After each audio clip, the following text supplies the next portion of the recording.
ayan na po yung part 2. Yan, diba? Malambot na po siya. Ayan na po siya. Ang adobong kangkong with Lucky Me.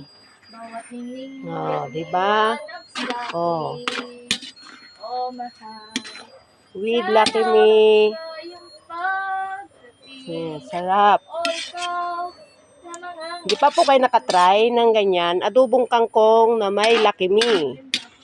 Spicy labuyo. Kahit hindi ka na po bumili na lagyan ng sili kasi maanghang na po siya. Ayan na po ang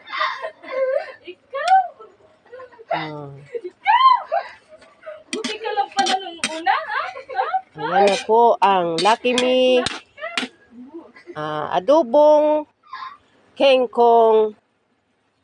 adobong kangkong with Lucky Me. With Lucky Me chicken spicy labuyo. Chicken to beef naman. Ay, beef pala. Beef. Lucky Me beef spicy labuyo. Yan. Wala nga pong. Diba? See? Yan po ang ulam naming mahirap lamang. Yung ganina po ay madami nung hindi pa siya naluluto o nalalanta. Siya po hanggang dito. Hanggang diyan siya. Ngayon po ay iyan na lang. Kaunti na lang siya. Dahil kumupos na ang Lucky Me. Pwede na po siyang ulamin. Pwede na po siyang ulamin. Yan. Ayan na po ang adobong kangkong with Lucky Me beef spicy labuyo. Try nyo, masarap yan. For sure. Magugustuhan nyo. Ulam po ng mahirap.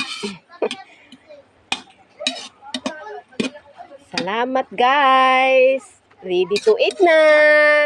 Kain na. Ready na ang lamisa. Mga children.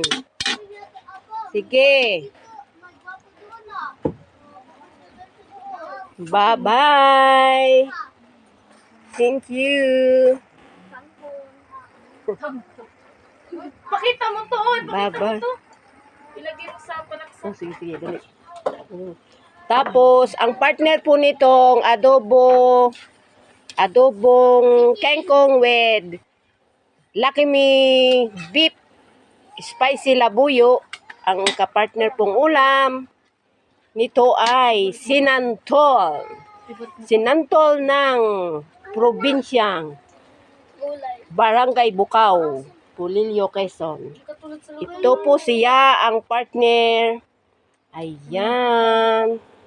Siya po ay sinantol.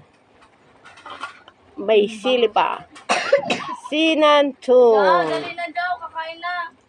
Thank you. Bye-bye. Kakain na po kami. Salamat mga friends, mga guys. Please subscribe sa aking YouTube channel. Bye-bye.